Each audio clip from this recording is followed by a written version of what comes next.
시청자 여러분 안녕하십니까? 월요일 뉴스 플러스 시작합니다. 서울시가 최근 아파트 값이 크게 오르고 있는 이른바 한강벨트에 2031년까지 20만 가구를 공급하겠다고 밝혔습니다. 오세훈 시장은 단기적으로 집값이 불안정할 수는 있겠지만 결국 공급이 부동산 가격 안정에 가장 중요한 역할을 할 것이라고 말했습니다. 첫 소식 신재근 기자입니다. 서울시가 각종 인허가 절차를 합쳐 재건축, 재개발 기간을 줄인 이른바 신속통합기획 시즌2를 선보였습니다. 두 차례 진행하던 환경영향평가를 한 차례만 하고 재개발 임대주택 세입자 자격조회도 한 번만 하기로 했습니다. 추정분담금 검증 횟수도 줄였고 세입자도 이주 비용을 보상해주기로 했습니다. 서울시는 이를 통해 전체 정비사업 기간을 기존 18.5년에서 12년까지 최대 6년 반을 줄이겠다는 계획입니다. 주택시장 안정을 위한 해법은 사실 단순화할 수 있습니다. 시민 여러분이 원하는 지역에 충분한 물량을 공급하는 그것이야말로 서울의 주택 문제를 근본적으로 해결하고 시장을 안정시키는 길입니다. 서울시는 신통기획 시즌2를 통해 2031년까지 31만 가구를 착공할 수 있다고 밝혔습니다. 기존보다 17만 가구 이상 늘어난 규모입니다. 특히 전체 물량의 3분의 2 수준인 20만 호를 수요가 몰리고 있는 한강벨트에 집중하기로 했습니다. 단기적으로는 그런 현상이 벌어질 수 있는 가능성도 완전히 배제할 수는 없는데요. 신규 주택 공급이 제때제때 이루어지지 않는 것이 아마 가장 큰 주택 가격 상승의 원인이겠습니다. 서울시의 이러한 노력이 저는 부동산 가격 안정화에 가장 중요한 역할을 할 거로 기대를 하고 있습니다. 오세훈 시장은 시장에서 거론되고 있는 토지거래 허가구역 추가 지정은 검토하고 있지 않다고 밝혔습니다. 하지만 정부가 분양가 상한제와 재건축 초과이익 환수제를 고수하고 있는 데다 강도 높은 규제까지 예고하고 있어 서울시와 정부 간 정책 엇박자는 당분간 불가피해 보입니다. 한국경제TV 신재근입니다. 오세훈 서울시장의 정비사업 규제 완화로 공급을 늘리겠다고 한 날, 김윤덕 국토교통부 장관은 추가 규제 가능성을 시사했습니다. 꺼질 줄 모르는 서울 부동산 시장에 대해 엄중하다는 인식을 공유하면서도 정반대의 해법을 내놓은 겁니다. 이어서 방서우 기자입니다. 김윤덕 국토부 장관이 9.7 대책 발표 이후 한 달도 지나지 않아 사실상 추가 대책 발표를 예고했습니다. 수도권에만 매년 1기 신도시만큼의 주택을 공급하겠다고 했지만 한강벨트를 중심으로 투자 열기가 서울 전역과 수도권까지 번지자 강도 높은 규제가 필요하다고 본 겁니다.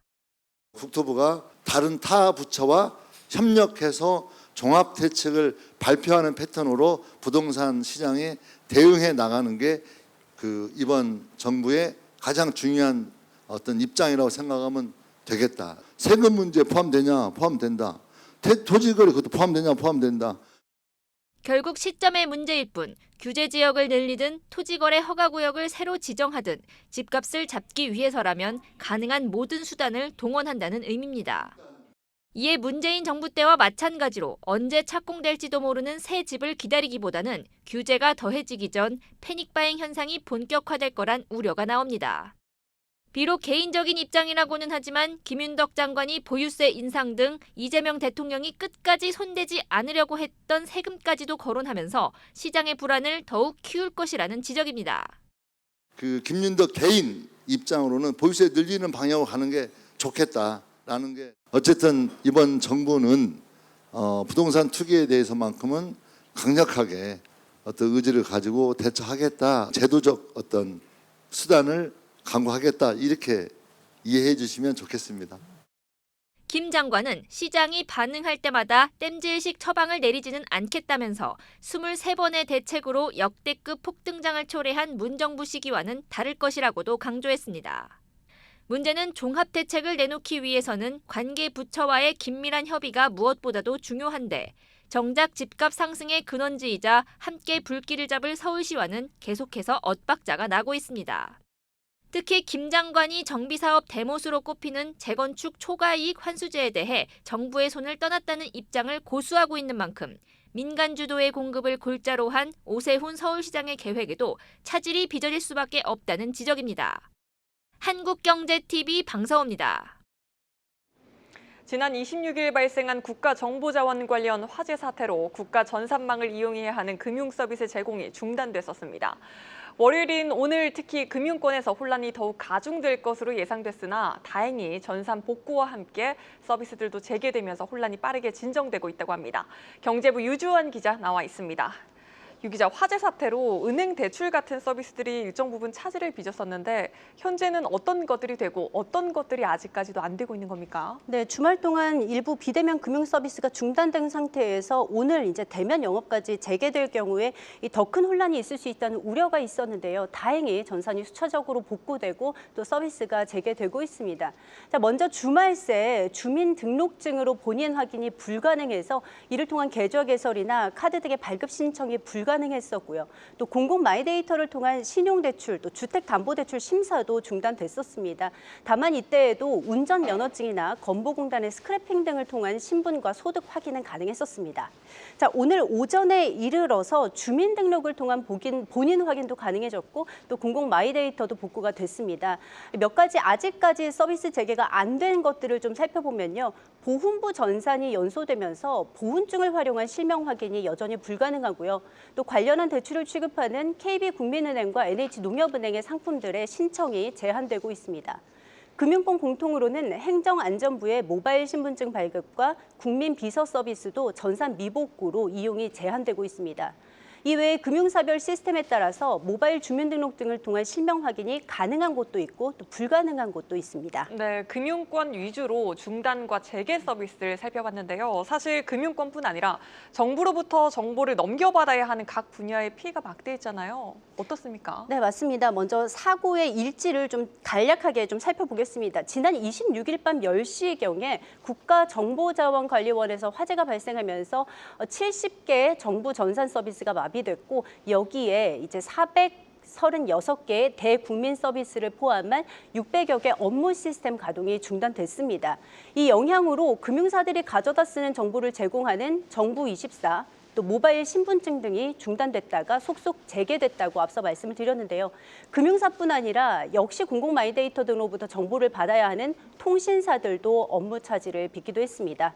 지금은 좀 중단이 속속 재개가 된 상태고요. 인터넷 등기 신청, 또 부동산 법인 등기부 열람과 발급 등의 법원 서비스, 복지 서비스 신청 등도 중단이 됐습니다. 우리 국민들 관심이 높은 부동산 관련 정보 가운데 일부는 아직까지도 이제 중단된 상태입니다. 열람과 서류 발급 등에 막혀 있는 서비스를 말씀드리면은 서울시 부동산 정보광장과 부동산 종합 공부 시스템을 통한 정보 열람과 서류 발급 등이 아직까지도 막혀 있는 상황입니다. 네, 아직까지 불편이 뒤따르고 있는데요. 완전 복구까지는 얼마나 걸릴까요? 네, 전산이 속속 복구되고 있다고는 하지만 완전 복구까지는 한 달 정도가 소요될 것으로 예상이 됩니다. 오늘 중앙재난안전대책본부는 브리핑을 통해서 오늘 12시 기준으로 중단된 647개 시스템 중 10%인 62개가 정상화됐고 96개 행정 시스템이 전소됐다고 발표했습니다. 향후 정보 자원 준비에 2주, 또 시스템 구축에 2주 정도 소요될 것이라고 밝혀서 완전 복구까지 총 한 달 정도 걸린다는 설명입니다. 정부는 이 관련한 조치도 발표했습니다. 이번 장애 복구 시간을 고려해서 9월 재산세 납부 기한을 포함한 납세와 서류 제출 기한을 연장해주기로 했습니다. 또 부동산 매매 신고와 주택 임대차 계약 신고가 원래는 계약 체결일로부터 30일 이내에 이루어져야 되는데 만약 이번 사고로 인해 신고가 지연된 경우에는 과태료를 부과하지 않겠다는 방침도 함께 밝혔습니다. 네, 여기까지 듣겠습니다. 경제부 유주환 기자였습니다.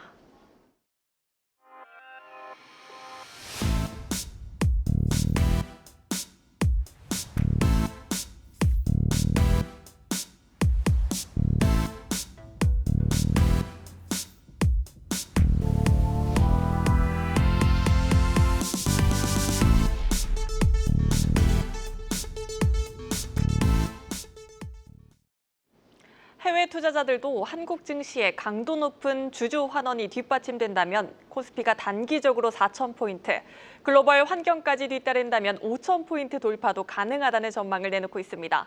한국 자본시장 컨퍼런스가 열린 현장에 나가 있는 취재기자 연결합니다. 김채영 기자, 해외 전문가들도 국내 증시에 대해 긍정적인 평가를 내리고 있습니다. 다만 관건으로는 주주 환원이 꼽힌다고요. 네, 해외 시각에서 본 한국 자본시장의 과제는 크게 두 가지로 정리됩니다. 바로 기업들의 투명한 공시체계 확립과 주주환원 강화입니다.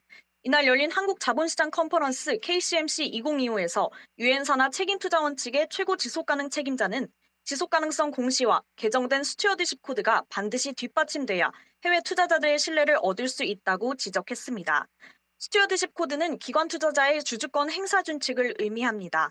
국민연금 등 기관 투자자의 주주총회 의결권 행사 지침을 제시해 책임 있는 투자를 끌어내도록 하는 것을 목표로 하고 있습니다. Companies with strong governance and strong sustainability practices are less likely to fail and more likely to deliver stable value and returns for their investors. Korea should also follow through with the commitments and revise and update the stewardship code. It's very important for the investment side that we make progress to build confidence. 독립이사 역할 강화 같은 제도가 소액주주 권익을 보호하고 국제 투자자들의 신뢰를 높일 핵심 과제라고 말했습니다. 한편 JP모건의 한국 주식 전략 책임자는 보다 직접적인 시장 전망을 내놨습니다. 단기적으로는 4,000선 돌파, 글로벌 환경이 뒷받침된다면 5,000선도 가능하다는 전망인데요. 다만 기업이 인식하는 자본 비용과 투자자가 요구하는 기대 수익률 간 격차를 좁히는 것이 필수 과제라고 지적했습니다. 결국 해외 전문가들이 공통으로 강조하는 건 스튜어드십 코드 개정과 공시 강화로 투자자 신뢰를 구축하고 지배구조 혁신을 통해 코리아 디스카운트를 넘어서는 것입니다. 이러한 신뢰 기반이 마련돼야만 한국 증시가 코리아 디스카운트를 넘어 코리아 프리미엄 시대를 나아갈 수 있다는 게 해외 전문가들의 공통된 메시지입니다. 국내 전문가들도 지배구조와 공시 개선이 가시화될수록 투자자 신뢰가 높아지고 코스피 5,000 시대 달성 가능성도 커질 것으로 보고 있습니다. 지금까지 한국 자본시장 컨퍼런스 현장에서 한국경제TV 김채영입니다. 요즘 금융권의 최대 화두는 생산적 금융입니다. 부동산에 쏠려있는 시중자금의 물꼬를 기업금융과 모험자본 쪽으로 틀자는 건데요. 우리금융은 임종용 회장이 직접 나서서 생산적 포용금융에 향후 5년간 80조 원을 투입하겠다고 밝혔습니다. 경제부 김보미 기자와 자세한 이야기 나눠보도록 하겠습니다. 김 기자, 5년간 80조 원, 그냥 생각하기에도 굉장히 어마어마한 액수인데요. 구체적으로 어떻게 지원하겠다는 겁니까? 일단 크게 두 갈래입니다. 우리금융은 혁신기업에 자금을 공급하는 생산적 금융의 73조 원, 그리고 세이망 홀씨 등 서민금융 대출 공급 확대를 포함한 포용금융에 7조 원을 지원한다는 계획입니다. 특히 생산적 금융과 관련해선 정부가 주도하는 국민성장펀드에 10조 원, 그룹 자체 투자에 7조 원, 기업 대출 공급에 56조 원을 투입하겠다고 밝혔습니다. 여기서 국민성장펀드는 정부와 민간이 각각 75조 원씩 자금을 조성해서 향후 5년간 AI와 바이오, 로봇, 반도체 등 첨단 전략 산업에 투자하는 펀드를 말하는데요. 금융권에서는 처음으로 우리금융이 국민성장펀드에 10조 원을 투입하겠다고 손을 든 겁니다. 우리금융은 또 우리은행의 전담 조직인 생산적 금융부를 신설하고 현재 50%에 이르는 기업대출 비중을 60%까지 늘려나가겠다고 밝혔는데요. 임종용 회장은 첨단 전략 산업 금융협의회를 정례적으로 열어서 그룹 차원에서 앞으로의 진행 상황을 직접 챙기겠다고 말했습니다. 직접 들어보시죠. 저는 제가 자회사 대표들을 참여하에 이 협의를 정례적으로 이끌겠습니다. 프로젝트를 얼마나 진척을 시켰는지 이런 것들을 면밀히 점검해서 그룹 차원에서 역할과 책임을 다할 수 있도록. 네, 우리금융 발빠르게 정부 기조에 맞춰 움직이는 모습입니다. 다른 곳들도 가만히 있지만은 않을 것 같은데 어떻습니까?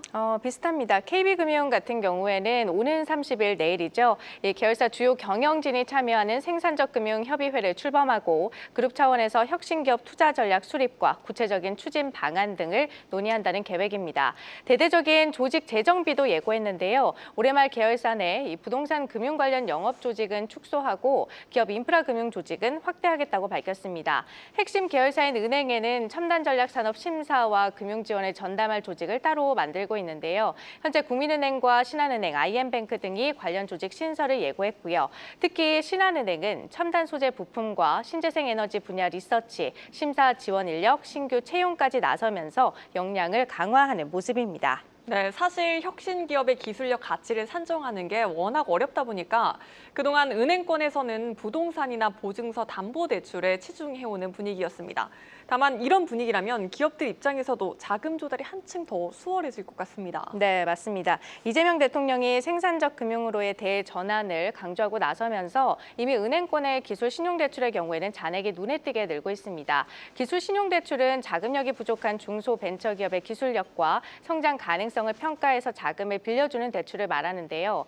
은행들로서는 기업의 기술력 가치 산정이나 대출 회수 가능성 측정이 워낙 어렵다 보니까 그동안 이러한 대출을 적극적으로 취급하는 데 다소 부담을 느껴왔습니다. 하지만 지난달 들어서 은행권 기술신용대출 잔액은 전달 대비 2조 넘게 늘어난 311조 963억 원을 기록하면서 올 들어 가장 큰 증가폭을 기록했고요. 건수로 보더라도 지난달 말 기준 69만 1,184건으로 전월 대비 3,754건 늘면서 올 들어 최대 증가폭을 나타냈습니다. 지금과 같은 분위기라면 기술신용대출은 물론이고 금융권의 직간접 투자, 또 국민성장펀드 투자 등 자금 조달 창구도 한층 더 다양해져서 기업의 부담이 줄어들 것이란 전망이 나옵니다. 네, 그런데 조금 걱정되는 부분이 있습니다. 사실 요즘 기업들 사정이 녹록지 않잖아요. 금융권 리스크 관리 부담도 적지 않을 것 같거든요. 네, 맞습니다. 이 RWA 위험 가중치 완화로 이 벤처기업의 지분 투자나 정책펀드 투자 시 위험 가중치가 일부 낮아지기는 했지만 이 기업 대출의 경우에는 연체율 관리가 부담일 수밖에 없습니다. 특히 기술신용대출은 자금력이 부족한 벤처 중소기업들이 대부분이다 보니 경기 침체 영향을 크게 받고 있는데요. 기술신용대출 중 하나인 지식재산권 IP담보대출의 경우에는 부실률이 지난해부터 뛰기 시작해서 올 들어선 4%에 육박하는 것으로 나타났습니다. 이어관 금융위원장은 오늘 은행장들과 만난 자리에서 정부가 최근 은행권 자본 규제를 개선한 만큼 은행권도 취지에 걸맞게 변화된 모습을 보여주길 기대한다고 밝혔는데요. 생산적 금융으로의 체질 개선과 또 건전성을 모두 잡아야 하는 상황에서 얼마나 균형을 잘 찾아가느냐가 향후 은행권의 과제가 될 전망입니다. 네, 여기까지 듣겠습니다. 경제부 김보미 기자였습니다.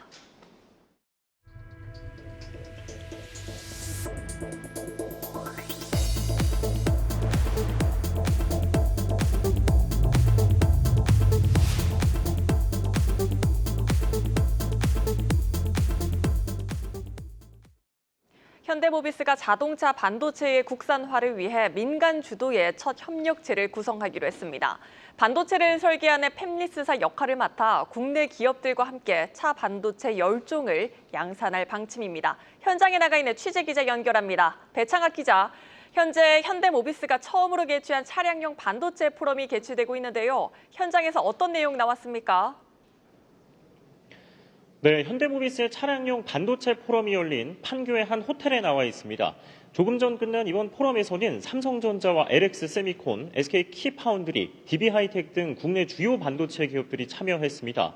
이들 기업은 오는 2030년 200조 원 시장 규모로 추정되는 차량용 반도체 국산화를 목표로 내걸고 현대모비스를 중심으로 뭉치기로 했습니다. 차량용 반도체는 해외 의존도가 95%에 달하는 제품으로 고질적인 수급 문제가 발생하고 있습니다. 실제로 코로나 팬데믹 기간 차량용 반도체 수급난으로 국내 완성차 제조사들이 100만 대 넘는 생산 차질을 빚은 바 있습니다. 이에 현대모비스가 국내 20여 개사를 모아 반도체 설계부터 제조, 후공정, 검증까지 이어지는 생태계를 조성하기로 한 겁니다. 이규석 현대모비스 사장의 관련 발언 듣고 오겠습니다. 반도체라는 것은 사이클 산업이기 때문에 다시 그런 문제는 또 올 수 있을 것 같고, 모바일이나 가전 쪽이라서 잘 활용하면은 차량용으로도 산업의 생태계를 구축할 수 있겠다. 을 만드는 현대모비스가 어떻게 차량용 반도체 시장을 선도하겠다는 겁니까? 네, 차량용 반도체는 차의 데이터를 처리하는 시스템과 효율을 높이는 전력용으로 구분됩니다.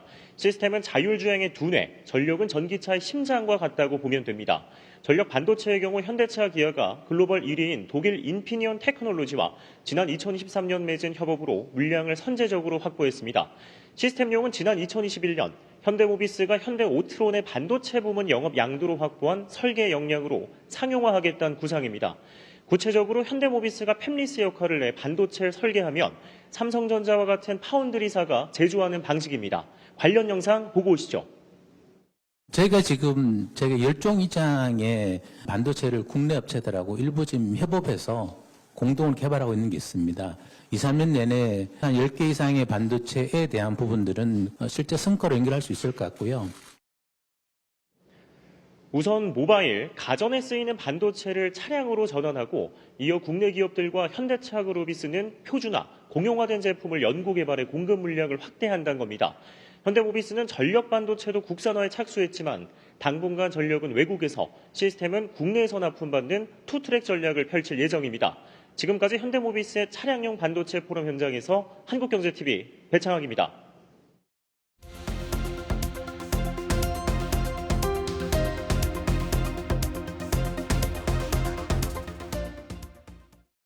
국가 AI 대전환과 AI 3대 강국, 이재명 정부가 출범하며 내세운 국정과제이자 핵심 신성장 동력입니다. 국가 미래전략을 짜는 기획재정부 중장기전략위원회가 첫 미래전략 포럼을 열고 AI를 핵심으로 하는 중장기적 정책 방향 설정에 나섰습니다. 세종 주재기자 연결해 자세한 내용 알아보도록 하겠습니다. 전민정 기자, 먼저 오늘 포럼에서 가장 눈에 띄는 인물 얘기부터 해보겠습니다. 우리나라 반도체 신화 주역 중 한 명인 권오현 전 삼성전자 회장이 오늘 중장기 전략위원장으로서 처음으로 모습을 드러냈습니다. 권 위원장 어떤 메시지 내놨습니까? 네, 이번 미래전략 포럼은 새 정부 경제성장 전략의 핵심 비전이죠. AI 대전환을 위한 중장기적 정책 방향을 마련하기 위한 자리였습니다. 기업인으로서는 처음으로 기획재정부 장관의 자문기구인 중장기전략위원회의 수장을 맡은 권 위원장은 이날 포럼의 축사를 맡았는데요. 그는 AI 전략에 있어서도 선도국 기술을 빠르게 따라가는 패스트 팔로워가 아닌 시장을 개척하는 퍼스트 무버가 돼야 한다고 강조했습니다. 권 위원장의 발언 직접 들어보시죠. 선진국 문턱까지 왔는데 최근에는 많은 기업들이 정체의 늪에서 벗어나지 못하고 또 신규 사업이나 신생기업도 탄생도 되지 않고 있습니다. 아직도 모든 산업이 패스트 팔로우의 연장선상에 있습니다. 이제 우리가 선진국으로 도약하는 변곡점에서 여러분들이 좋은 아이디어를 내주시고. 권 위원장은 2017년 경영 일선에서 물러난 뒤 33년간 삼성에서의 경험을 담은 초격차라는 제목의 경영 전략서를 펴내 베스트셀러 저자로 이름을 날리기도 했는데요. 실제 그는 반도체 초격차 기술을 선도하며 삼성을 글로벌 반도체 1위 기업으로 만든 장본인이기도 합니다. 그런 의미에서 권 위원장이 새로운 AI 시대의 변화에 발맞춰 퍼스트 무버 방식의 중장기 미래 전략을 구상하는 데 중추적인 역할을 할 수 있을 것이란 기대가 나옵니다. 우윤철 부총리도 AI 대전환을 차기 성장 전략의 최우선 과제로 제시했었는데요. 구 부총리도 AI 혁신으로 성장률 반등을 이뤄내겠다는 구상을 밝혔죠. 네, 기조 발표에 나선 구윤철 부총리는 AI 대전환을 통한 혁신 경제가 싹이 트면 경제 성장률이 내년엔 1.8%, 내후년엔 2%대까지 올라 한국 경제 리바운드의 모멘텀을 만들 수 있다고 자신했는데요. 승부처로 삼은 건 AI와 제조업을 결합한 피지컬 AI입니다. LLM, 거대 언어 모델 분야는 미국과 초거대 기업들이 독점하고 있어 시장 선점이 어렵지만 피지컬 AI 분야에서는 제조업의 강점을 살릴 수 있어 충분히 해볼만 하다는 겁니다. 권 위원장이 강조한 것처럼 피지컬 AI 분야에 있어 퍼스트 무버가 되겠다는 의지가 읽히기도 하는데요. 이러한 AI 대전환은 재정으로 뒷받침하겠다는 게 구 부총리의 구상입니다. 내년 AI 관련 예산을 3배 가까이 늘린 그는 성과 없는 확장 재정은 의미 없다며 재정 지원을 통해 AI 기술 선도 사업을 추진하는 데 도움이 될 수 있도록 하겠다고 말했습니다. 네, 한편으로는 정부 조직 개편으로 기재부가 컨트롤 타워로서의 위상을 유지하기 어려워졌다는 평가도 나옵니다. AI 정책 추진 동력도 약화될 수 있는 것 아닙니까? 내일 있을 국무회의에서 이제 정부조직법 개정안이 의결될 예정인데요. 내년도 예산안 처리 일정을 고려해 기재부는 내년 1월 2일부터 재정경제부와 기획예산처를 분리될 것으로 보입니다. 이번 조직 개편으로 경제부총리가 될 부는 역대 경제 컨트롤 중 최약체라는 평가를 피할 수 없게 됐는데요. 경제정책의 주요 수단인 예산 기능을 떼준 것은 물론 금융위원회로부터 국내 금융 업무를 받는 방안마저 무산되면서 기재부는 세제 외에는 마땅한 정책 수단이 없는 상황입니다. 예산처가 예산 편성과 제정뿐 아니라 미래 전략 수립 업무까지 담당하게 됨에 따라 AI 전략을 짤 중장기 전략위원회도 기획예산처 소관으로 넘어가게 되는데요.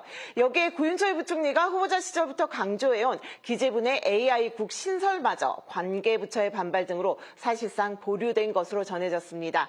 기재부는 신설된 재정경제부가 부총리 부처로서 경제사령탑 역할을 수행하는 것은 변함이 없다는 입장인데요.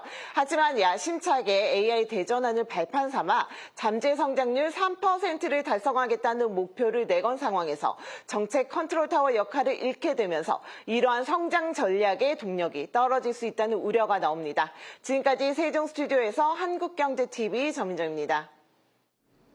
오늘 뉴스를 마칩니다. 시청해주신 여러분 고맙습니다.